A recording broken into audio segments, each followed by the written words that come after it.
جو آج کا ہمارا ٹاپک ہے وہ نکاح کے تعلق سے ہے، اور دو چیزیں آج بیان کی جائیں گی۔ پہلی چیز تو یہ بیان کی جائے گی کہ لڑکی والوں کے یہاں لڑکی والے جو کھانا کھلاتے ہیں اس کی شرعی حیثیت کیا ہے۔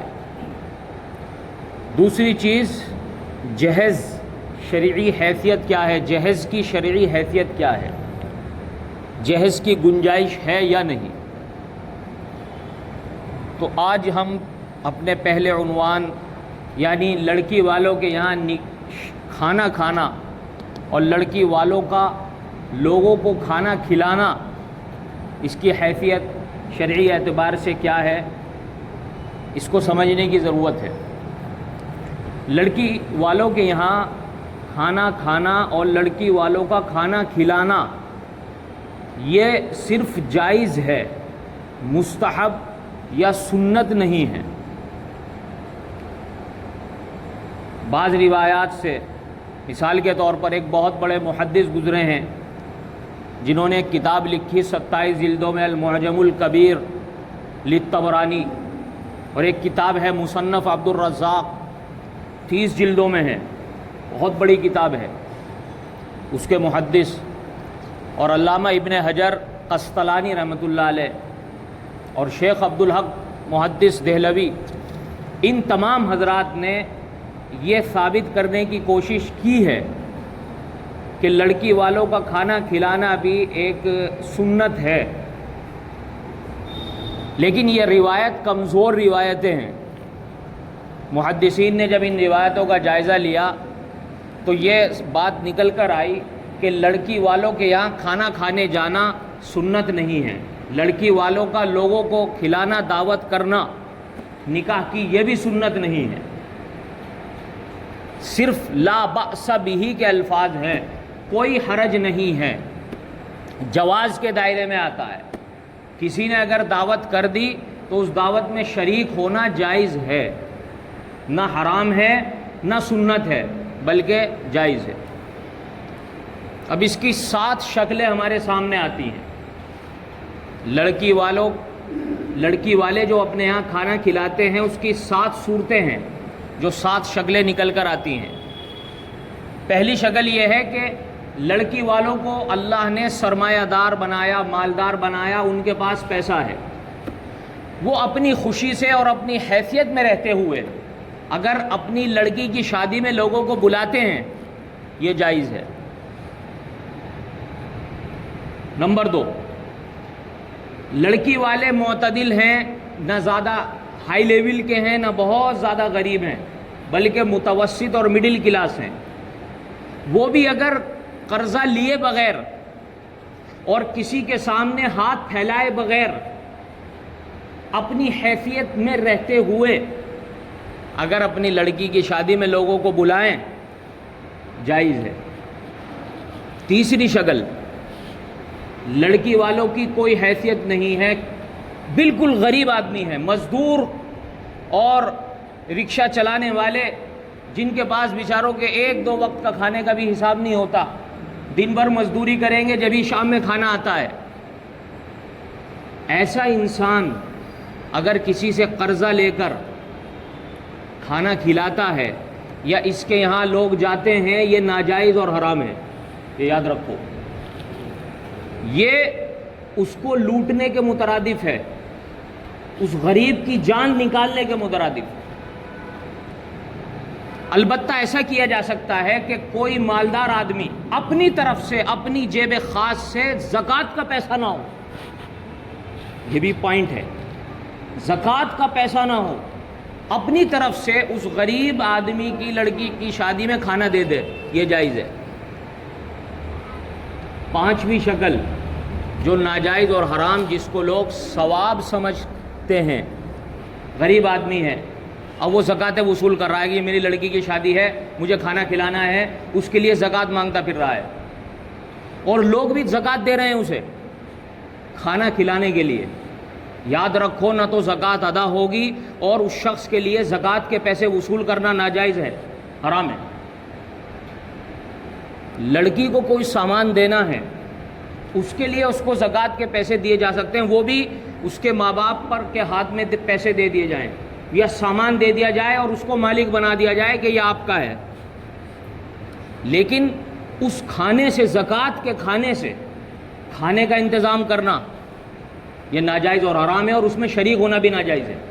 آج کل یہ چل رہا ہے، کسی غریب بچی کی شادی کروانی ہے تو لوگوں سے زکوٰۃ ہے، بھئی غریب بچی کی شادی ہے زکوٰۃ دے دو، زکوٰۃ اکٹھا کر کے پھر کھانا بنتا ہے اور اس کا کھانا کھلایا جاتا ہے۔ یاد رکھو زکوٰۃ ادا نہیں ہوگی اور ایسا کرنے والا سخت گنہگار ہوگا۔ غریب بچی کی شادی میں زکوٰۃ دی جا سکتی ہے سامان کی شکل میں، بس سامان کے پیسے دے دیں یا سامان دے دیں لڑکی کو، بس اس زکوٰۃ کے پیسے سے جو کھانا کھلایا جاتا ہے وہ ناجائز اور حرام ہے، اور اس میں مالدار اور غریب سب کھاتے ہیں، زکوٰۃ ادا نہیں ہوگی، یاد رکھو۔ یہ آج کل بہت رواج چل رہا ہے۔ اگر کوئی آدمی اپنی جیب خاص سے، زکوٰۃ نہیں، امداد، تعاون، ثواب کی نیت سے ویسا پیسہ، پاک پیسہ، زکوٰۃ کا پیسہ نہیں، اگر کوئی آدمی کرتا ہے بہت بڑے ثواب کی بات ہے، کھلا دے کھانا، کرا دے شادی، بہت اچھی بات ہے، لیکن اس میں زکوٰۃ کا پیسہ استعمال کرنا جائز نہیں ہے، یاد رکھیں۔ چھٹی شکل یہ ہے کہ لڑکی والوں نے اپنے یہاں کہا کہ آپ ہمارے یہاں 100 آدمی لے کر آ سکتے ہیں، ان کا حساب 100 کا تھا، 150 آدمی پہنچ گئے بارات میں، یہ سمجھو ناجائز، حرام۔ علماء نے لکھا ہے ڈکیت ہیں، چور ہیں، جو وہاں کھانا کھائیں گے وہ چور ہیں، ڈکیت ہیں۔ 100 کہے تھے تو 150 لے کر جانا۔ اسی طریقے سے لڑکی والوں کے درمیان بات چیت ہوئی، لڑکی والے بھی مالدار ہیں، بات چیت ہوئی کہ 100 آدمی لے کر آئیں گے، 50 آدمی لے کر آئیں گے، جتنے طے ہوئے اس سے زیادہ لے کر جانا ناجائز اور حرام ہے۔ 2 خرابیاں ہیں، ایک تو رسول اللہ صلی اللہ علیہ وسلم نے بن بلائے مہمان کو چور اور ڈکیت فرمایا ہے۔ جب 100 طے ہوئے 150 کیوں لے کر جا رہے ہو؟ دوسری خرابی یہ لازم آتی ہے کہ لڑکی والے بیچارے 100 کا انتظام کرتے ہیں، پہنچ گئے 150، ان کی ذلت ہوگی، کھانا ٹوٹ سکتا ہے، رسوائی ہوگی۔ اور آخری بات طے ہوئی کہ ہم نکاح کے لیے آئیں گے 1 بجے، پہنچ رہے ہیں 4 بجے، حرام اور ناجائز ہے۔ سب شادیوں میں بتاؤ یہ ہو رہا ہے نہیں ہو رہا ہے؟ 1 بجے آ جائیں گے، فون کر دیا، اب وہاں کھانے کا نظام انتظام کرا، 4 بجے پہنچ رہے ہیں، بالکل حرام اور ناجائز، وعدہ خلافی ہے۔ ایک مسلمان کو بے عزت کرنا ہے، اس نے کھانے کا انتظام کیا، کھانا بنوایا، 4 بجے 5 بجے لوگ پہنچ رہے ہیں، سارا کھانا ٹھنڈا ہو گیا، پھر کہہ رہے ہیں کہ ہماری خاطر تواضع نہیں ہوئی۔ یہ بہت زیادہ، اور اس کو عیب نہیں سمجھا جاتا، اس کو فیشن سمجھا جاتا ہے، دیر میں پہنچی۔ وقت کا پابند ہونا اسلام میں اس کی اتنی اہمیت ہے، اسلام میں جس چیز کا سب سے پہلا سوال ہوگا اس کا بھی اسلام نے وقت مقرر کیا ہے، لیکن ہم مسلمانوں میں سب سے زیادہ اگر کوئی بے حیثیت چیز ہے تو وہ وقت ہے، وہ وقت کی بربادی ہے۔ تو وقت کا پنچول ہونا، وقت پہ پہنچنا، یہ انتہائی ضروری ہے، لازم ہے۔ تو بہرحال بہتر یہی ہے کہ آدمی اپنی حیثیت میں رہتے ہوئے، اگر کوئی لڑکی والا اپنے یہاں کسی کو بلا رہا ہے شادی میں تو اس میں شرکت کی گنجائش ہے، لیکن اگر وہ شادی زکوٰۃ اور صدقات کے پیسوں سے اس شادی میں کھانا کھلایا جا رہا ہے تو یاد رکھو اس میں شریک ہونا بھی جائز نہیں ہے، اور لڑکی والوں کے لیے ایسا کرنا حرام اور ناجائز ہے۔ یہ معاشرے میں بہت خرابی ہے، اور لوگ اس کو ثواب سمجھتے ہیں، بھائی زکوٰۃ ہم لڑکی والوں کو دے رہے ہیں، لڑکی کا نکاح ہو رہا ہے، بھائی لڑکی کا نکاح ہو رہا ہے، آپ لڑکی کو کوئی سامان دے دو، لڑکی والوں کے ہاتھ پہ رکھ دو، وہ لڑکی کو کوئی سامان دے دیں، تب تو زکوٰۃ ادا ہوگی، اور وہ کھانا جو شادی میں کھلایا جائے گا زکوٰۃ کے پیسوں سے، اس سے بھی زکوٰۃ ادا نہیں ہوگی۔ اسی طریقے سے جو مجموعی نکاح ہوتے ہیں، ایک آدمی 10 لڑکیوں کا نکاح کر رہا ہے، اس میں بھی زکوٰۃ نہیں دی جائے گی، زکوٰۃ ادا نہیں ہوگی، یاد رکھو۔ زکوٰۃ کے لیے سب سے پہلی شرط ہے تملیک، مالک بنانا۔ غریب آدمی کے ہاتھ میں آپ پیسے رکھ دیں اور یہ کہیں کہ آپ اس کے مالک ہیں، جو چاہیں کریں، تب زکوٰۃ ادا ہوتی ہے۔ اسی لیے مسجد بنانے میں زکوٰۃ کا پیسہ لینا جائز نہیں ہے۔ کسی تعمیر کے اندر مدرسے کی تعمیر ہو، اس میں بھی زکوٰۃ کا پیسہ لینا جائز نہیں ہے، نہ لگانا جائز ہے۔ تملیک شرط اول ہے، مالک بنانا، یہ زکوٰۃ کی ادائیگی کی شرط اول ہے۔ دوسری بات آج جو زیر بحث ہے وہ ہے جہیز۔ اس سلسلے میں افراط و تفریط ہے۔ کچھ لوگ کہتے ہیں جہیز بالکل حرام، ناجائز ہے، ایک سوئی کے برابر بھی جہیز لینا دینا حرام اور ناجائز ہے، اور کچھ لوگ کہتے ہیں بالکل جائز ہے۔ حالانکہ معاملہ بیچ کا ہے، نہ تو جہیز دینا بالکل حرام اور ناجائز ہے، اور نہ کھلی چھوٹ ہے۔ اس میں کچھ باتیں بیان کروں گا۔ پہلی بات تو یہ کہ رسول اللہ صلی اللہ علیہ وسلم کی چار صاحبزادیاں تھیں، آپ علیہ الصلوۃ نے ان کو سامان دیا ہے۔ صحابہ میں بھی لڑکی کو سامان دینے کا رواج تھا۔ تیسری بات یہ بیان کی جائے گی کہ اپنی زبان سے مانگ کر کمینگی کا اظہار کرنا کس قدر برا ہے۔ پہلی بات دیکھیے، جہیز لڑکی والے، اپنی لڑکی کو ایک آدمی ودا کر رہا ہے، اب اس کی مرضی ہے کہ وہ اپنی لڑکی کو کیا دیتا ہے، وہ اس کی مرضی ہے۔ لڑکی والوں سے مطالبہ کرنا حرام، جہیز کو شو کے طور پر، شو پیس کے طور پر لگانا حرام، جہیز نہ منہ مانگا جہیز نہ ملنے پر منہ بنانا حرام، یہ باتیں غلط ہیں۔ اگر دکھاوا نہ ہو، شو بازی نہ ہو، لڑکی والوں کی طرف سے مطالبہ نہ ہو، اور نہ ملنے پر لڑکے والے منہ نہ بنائیں، لڑکی کو پریشان نہ کریں، تو اگر لڑکی کا باپ اپنی حیثیت کے مطابق اپنی بیٹی کو کچھ دیتا ہے وہ جائز ہے، وہ اپنی لڑکی کو دے رہا ہے، وہ اپنی بیٹی کو دے رہا ہے، آپ کو نہیں دے رہا۔ اللہ کے نبی جناب رسول اللہ صلی اللہ علیہ وسلم نے جب اپنی بیٹی حضرت فاطمہ رضی اللہ تعالی عنہ کا نکاح فرمایا تو 10 چیزیں دی تھیں، اپنی بیٹی کو بطور سامان کے 10 چیزیں دی تھیں۔ حضرت تھانوی رحمۃ اللہ علیہ نے بہشتی زیور میں بھی لکھا ہے، اور نسائی شریف، ترمذی شریف، طبقات ابن سعد الکبریٰ، یہ بڑی بڑی حدیث کی کتابیں ہیں۔ ان کتابوں سے جو 10 چیزیں نکل کر آتی ہیں وہ میں لکھ کر لایا ہوں، وہ آپ کو میں بتاتا ہوں۔ رسول اللہ صلی اللہ علیہ وسلم نے اپنی صاحبزادی کو 10 چیزیں دی تھیں بطور سامان حضرت فاطمہ کو۔ 2 یمنی چادر، اس زمانے میں یمن ٹیکسٹائل کے بزنس میں مشہور تھا، جیسے زمانے میں سورت ہے، گجرات میں کا کپڑا مشہور ہے، اس زمانے میں یمن ایسا ہی تھا۔ تو 2 یمنی چادریں عطا فرمائیں، 2 روئی کے بستر، 2 نہالی یعنی روئی کے بستر۔ نمبر 3 4 گدے عطا فرمائے۔ نمبر 3 چاندی کے 2 بازو بند، حضرت فاطمہ کو رسول اللہ نے چاندی کے 2 بازو بند عطا فرمائے۔ 1 کملی یعنی ایک ہاف چادر جسے کہتے ہیں، چھوٹی چادر۔ 1 تکیہ، 1 پیالہ، 1 چکی، اور پانی رکھنے کا مشکیزہ یعنی پانی کا گھڑا، اور 1 پلنگ مسحری چارپائی۔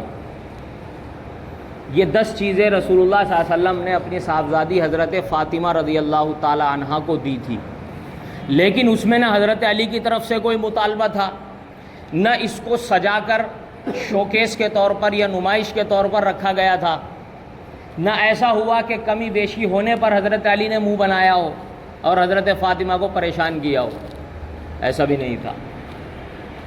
تو اپنی حیثیت کے مطابق پتہ چلا، اپنی حیثیت کے مطابق اگر کوئی آدمی اپنی لڑکی کو کچھ دیتا ہے تو وہ حرام نہیں ہے، جائز ہے۔ ورنہ چونکہ لوگ میرے سے مسئلہ پوچھتے ہیں، میرے سامنے ایسی کہانیاں آتی ہیں کہ جی شادی کے ٹائم بڑا تقوی چڑھا، ہم کچھ نہیں دیں گے، کچھ نہیں لیں گے، لڑکی آ گئی خالی 2 کپڑوں میں، اس کے بعد سسرال والوں نے لڑکی کو اتنا پریشان کرا کہ اسے مجبوراً شادی کے 1-2 سال کے بعد جہیز لانا پڑا۔ اتنی کمینگی لوگوں کے اندر موجود ہے۔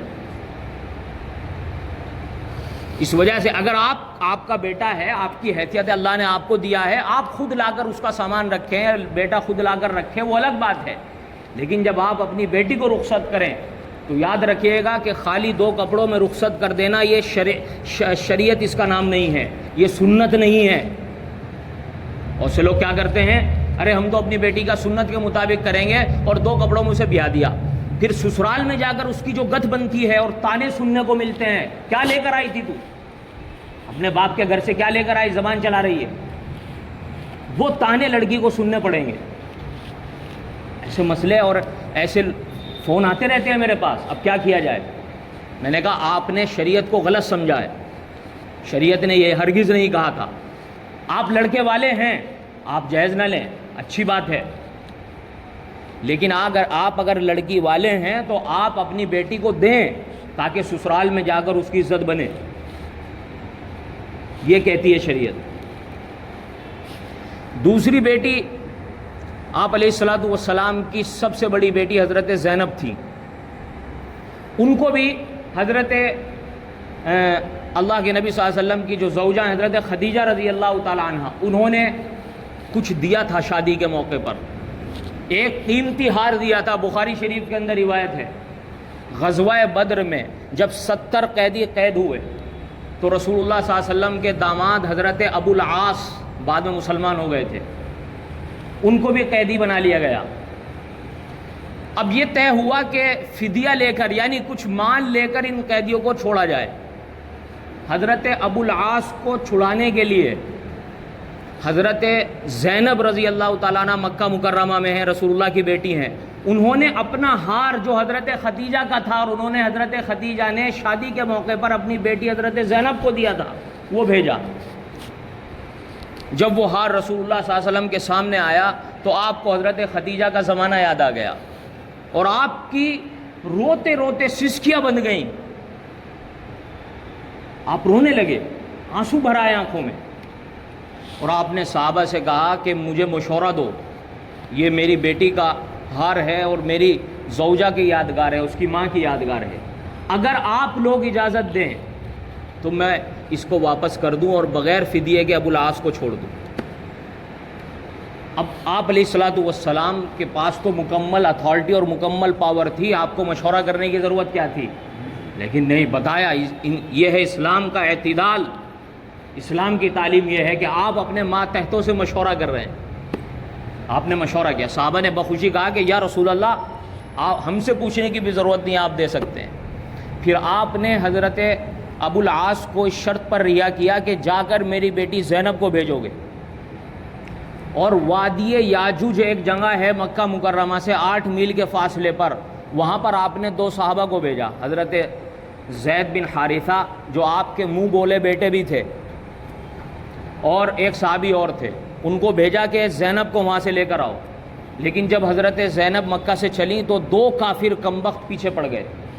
حضرت زینب پیٹ سے تھی، حاملہ تھی، اور ان کمبختوں نے حضرت زینب کو اونٹ سے گرا دیا نیچے، جس کی وجہ سے حمل ضائع ہو گیا اور یہی چیز وفات کا سبب بھی بنی۔ بہرحال حضرت ابو العاص کی جو زوجہ حضرت زینب ہیں، ان کو رسول اللہ صلی اللہ علیہ وسلم کی زوجہ حضرت خدیجہ نے ہار دیا تھا۔ اس سے بھی پتہ چلا کہ لڑکی کو کچھ نہ کچھ دے سکتے ہیں، جائز ہے، دینا چاہیے۔ بلکہ آپ کی 2 بیٹی اور ہیں، حضرت رقیہ، حضرت ام کلثوم۔ حضرت رقیہ اور حضرت ام کلثوم دونوں کا صرف اور صرف نکاح ہوا تھا ابو لہب کے بیٹے سے۔ پھر تبت یادا ابی لہب، وہ تب جب نازل ہوئی اور ابو لہب پر لعنت نازل کی گئی تو اس نے اپنے بیٹوں سے کہا کہ محمد کی بیٹیوں کو طلاق دے دو، طلاق دے دی۔ باپ پر کیا گزری ہوگی۔ بہرحال آپ علیہ الصلوۃ والسلام نے حضرت رقیہ کا نکاح حضرت عثمان غنی سے کر دیا۔ پھر ان کی وفات ہو گئی غزوہ بدر کے موقع پر۔ ادھر تو آپ علیہ الصلوۃ والسلام تشریف لائے، غزوہ بدر سے فتح یاب ہو کر ادھر حضرت رقیہ کو دفنایا گیا۔ پھر دوسری صاحبزادی حضرت ام کلثوم کا نکاح حضرت رقیہ کی وفات کے بعد پھر حضرت عثمان غنی سے ہو گیا رضی اللہ تعالیٰ عنہ۔ بہرحال دوسری بات یہ عرض کرنی تھی کہ صحابہ کرام میں بھی اپنی بیٹی کو کچھ نہ کچھ دینے کی بات ثابت ہے۔ بخاری شریف کے اندر روایت ہے، حضرت سعد بن ربیع رضی اللہ تعالیٰ عنہ کی اہلیہ محترمہ رسول اللہ صلی اللہ علیہ وسلم کے پاس آئیں اور کہا کہ یا رسول اللہ، میرے شوہر سعد بن ربیع کا انتقال ہو گیا اور اس کا سارا ترکہ میرے دیوروں نے ہڑپ لیا ہے، اور میری 2 بیٹیاں ہیں، میں ان کی شادی کیسے کروں گی؟ یہ جو پوائنٹ ہے، میں ان کی شادی کیسے کروں گی؟ اس سے پتہ چلا کہ لڑکی کو کچھ نہ کچھ دینے کا رواج صحابہ میں بھی تھا، کہ وہ اپنی بیٹی کو رخصتی کے وقت کچھ نہ کچھ عنایت فرماتے تھے، عطا فرماتے تھے۔ تیسری بات، لڑکی سے شادی کی جائے اور جہیز منہ مانگ کر لیا جائے یا بچولیے کے ذریعے سے کہلوایا جائے، دنیا میں اس سے بڑی بے غیرتی، دنیا میں اس سے بڑی کمینگی کچھ نہیں ہے۔ اس کا نتیجہ یہ مرتب ہوتا ہے اللہ کے نبی صلی اللہ علیہ وسلم کی زبانی، کہ دنیا میں اس کو یہ عذاب ہوتا ہے کہ بیوی اس کے سر پر مسلط ہو کر اس کے اوپر جوتے بجاتی ہے، جو مانگ کر جہیز لیتا ہے، جو مانگ کر جہیز لیتا ہے، دنیا میں عذاب یہ ہوتا ہے کہ اس کی بیوی سر پر جوت بجاتی ہے اس کے۔ یہ میں نہیں کہہ رہا ہوں، پیغمبر علیہ الصلوۃ والسلام کی روایت ہے۔ اللہ کے نبی صلی اللہ علیہ وسلم نے فرمایا کہ جو انسان کسی عورت سے خوبصورتی کی وجہ سے شادی کرے گا تو اس کا عذاب یہ ہوگا کہ اس کی بیوی تکبر میں، اطراحٹ میں اپنی خوبصورتی میں مبتلا رہے گی اور شوہر کو کچھ نہیں سمجھے گی۔ دوسری بات، رسول اللہ صلی اللہ علیہ وسلم نے فرمایا کہ جو انسان کسی عورت سے مال کی وجہ سے شادی کرے گا، بڑی مالدار گھرانہ ہے وہاں شادی، عذاب یہ مسلط ہوگا کہ یہ بیوی اس کے سر پر سوار ہوگی اور یہ اس کے سامنے ذلیل و رسوا ہوگا، دبے گا۔ اور جو شخص اپنے حسب و نسب کو اعلیٰ بنانے کے لیے اپنے سے اونچے اعلیٰ حسب و نسب میں شادی کرتا ہے تو فرمایا کہ دنیا میں یہ عذاب ملے گا کہ وہ ذلیل اور رسوا ہو کر رہے گا۔ کیوں؟ جب وہ اپنے سے اونچے اعلیٰ حسب و نسب اپنی سسرال میں جائے گا، وہ کوئی حیثیت نہیں دیں گے اسے، کیونکہ اس کی نیت اپنے حسب و نسب کو اعلیٰ بنانے کی تھی، وہ کوئی حیثیت نہیں دیں گے اسے۔ یہ 3 عذاب ہوتے ہیں۔ تو فرمایا کہ دینداری دیکھ کر کرو، دینداری دیکھ کر کرو گے تو یہ چیزیں ساتھ میں ویسی آ جائیں گی جتنی مقدر میں ہوں گی۔ اور ایک چیز اور یاد رکھنی چاہیے، جو انسان دوسرے کے مال پر نگاہ رکھتا ہے وہ دنیا میں ہمیشہ ذلیل، خوار اور بھکاری بن کر رہتا ہے۔ تو جو لڑکے والے کسی لڑکی والے کے مال پر نگاہ رکھتے ہیں، دنیا میں ذلیل اور رسوا ہو کر رہیں گے، اور بھکاری اور مفلسی ان کا مقدر بن جائے گی۔ اس وجہ سے دوسرے کے مال پر کبھی نگاہ نہیں رکھنی چاہیے۔ اللہ تعالیٰ جو کچھ دے وہ آپ کو، اور وہ کافی ہو جانا چاہیے، اس میں عزت ہے۔ بہرحال زمانہ عجیب و غریب چل رہا ہے۔ شریعت نے تو یہ کہا تھا کہ لڑکی والے اڑ جائیں کہ جب تک مہر نہیں دیا جائے گا ہم لڑکی کو ودا نہیں کریں گے، لیکن اب معاملہ الٹا ہو رہا ہے کہ جب تک جہیز نہیں دیا جائے گا جب تک ہم نکاح نہیں، اب لڑکے والے کہہ رہے ہیں۔ بڑا عجیب و غریب معاملہ ہے۔ اللہ تعالیٰ ہدایت عطا فرمائے۔ کچھ اور بھی باتیں رہ گئیں، وہ اگلے ہفتے انشاءاللہ بیان کی جائیں گی۔ وآخر دعوانا الحمد للہ رب